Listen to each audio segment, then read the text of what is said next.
check natin kung may kuryente. Sipa natin. Yan, walang kuryente, oh. Yan. Ito nyo. Wow! Diba? One click nga lang. Alright. Masyadong maliwanag sa loob, ah. Guys, good afternoon. Meron po tayo ditong ito troubleshoot na Idol 110. Ito po ay Motorstar. Dinala po sa atin ng ating tropa. Ayan. So, hindi na po siya nag-start. Kahit anong sipa niya, ayaw na po kumandar. So, pinabaklas ko muna para may paliwanag ko sa inyo ng step by step, no? Kung paano i-troubleshoot yung mga ganitong klase. Kaso ganyan, ayan. Alright. So, nandito na po lahat. Lahat na ay naipakita na natin. So, umpisa na natin to. So, syempre, tingnan muna natin kung may lalabas na power dito sa dashboard.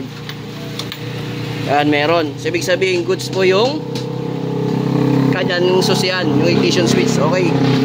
So, next naman, dito, check natin kung may kuryente. Sipa natin. Ayan, walang kuryente, oh. Ayan. Kita nyo ba? Wala pong spark. Okay. So, next, gagamit po tayo ng test light. So, gagamit po tayo ng test light. I-test light natin yung kanyang CDI, no? Kung kompleto yung mga pumapasok na kuryente dito. So, nakita natin, kasi yung idol, mga idol, yung stock, idol, mga idol, no? Yung stock na kuryente nito, wiring connection nito ay primary type. Ayun, so sana nakikita. Sensya na, palubat na kasi cellphone ko, hindi ko mabuksan yung flashlight. Ayun, no? So, ay, pakita lang natin na maayos. Alright. So, ito pong kanyang primary, ito po yung nagsusupply po ng kuryente ng, yun, nagtanggalan na. Ito po yung nagsusupply ng kuryente ng ating CDI. Kasi ito po ay naka-primary type. Mapapansin nyo, ayan, o. Meron po siyang black na may guhit na red. Ayan, o. Tsaka 5 wires po siya yung kanyang CDI. O, ano nga ba yung mga coding yan? Okay, ito green, negative. Ito naman, blue na may guhit na white. Ito yung pulser. Tapos itong black na may guhit na red, white. Ito, black na may white. Ito yung nasa gitna. Yan po yung kill switch. Tapos itong black na may red, ito po yung supply, no, yung galing ng primary. Tapos itong black na may yellow, ito po yung papunta dito sa ignition coil. Okay? So, salpak muna natin kasi nahila natin, eh. Alright. Okay. So, ang gagawin natin dito, dahil ito yung naka-primary type, tatanggalin natin dito yung primary. Ayun. Yung primary putol. Ayun, putol yung primary, oh. Putol na. Tignan natin dito yung kaputol. Ayun. Naputol lang pala. Kaya wala po siyang source. So, test muna natin ito kung may kuryente, no, kung may supply pa to. Ito po yung primary, yung black na may red. Alright, so ang ginawa natin, binalatan muna natin siya. Tapos ipapa-kickstart natin kung mag-spark siya dito. Okay nga. Kick. Yun, mayroon, no. Sige ba? Yun. Pero po siya kahit papaano, no. Medyo mahina na siya pero may spark pa. Nga. Yun, meron pa. Makakapag-start pa yan. Okay. So, i-connect muna natin. Maglalagay tayo ng wire kasi yung wire niya, ito po yung wire ng primary. Yung naputol, no. Kita nyo ba? Sensya na, no. Medyo malabo yung camera natin kasi hindi ko mabuksan yung flashlight. Medyo madilim din kasi yung panahon. Ayan. So, i-connect muna natin to, tapos tignan natin kung may lalabas na pong kuryente doon sa kanyang ignition coil. Ayan, so nadugtong na po natin. Ayan po, pinahabal na po natin yung wire.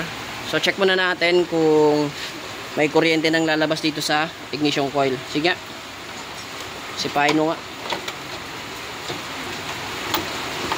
Yun, no, meron, no. Okay? So, ibalik mo muna yung spark plug. At papada rin natin. Yun, so sa pag-troubleshoot mga idol, mahalagang alam mo ang ginagawa mo motor, kung ito nga ba ay naka-primary type o naka-battery operated. So, paano natin malalaman kung naka-primary type?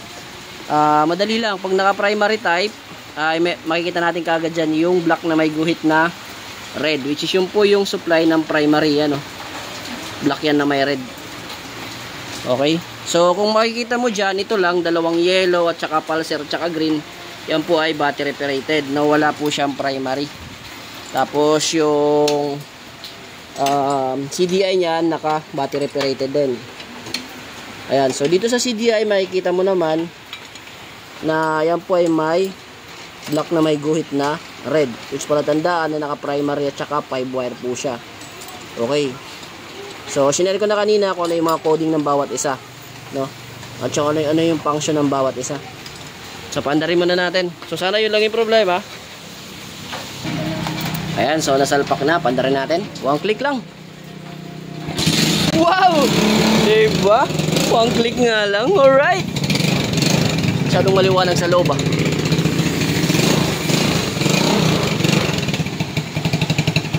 Maliwanag. May nalaglag na bulb yan. Meron nga may bulb na nalaglag. Alright. So, next kasi na ayusin natin dito yung kanyang ilaw. No, check natin yung ilaw niya. Okay, mga idol.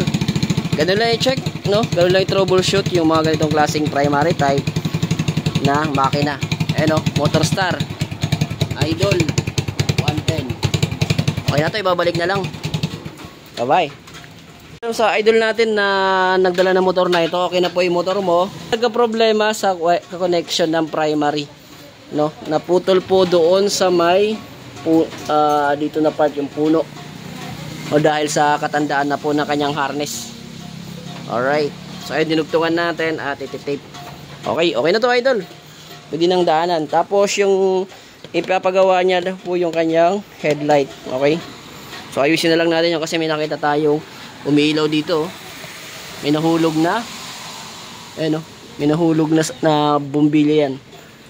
Okay, so dito lang muna yung video natin mga idol, no? So, sana meron kayong tips at kalaman dito sa ginawa natin pag-troubleshoot sa Motorstar na ito. Alright, so dito lang muna. Bye-bye! Sa bawat ride, dapat sure ka. Kaligtas sa lakas, di ka mapahiya. From Luzon to Mindanao, service namin ay wow. Papa Chati, V-Motor Parts, di ka magsasettle for less. Quality assured, sa presyo ay the best. Kahit anong kailangan, nandito lang kami.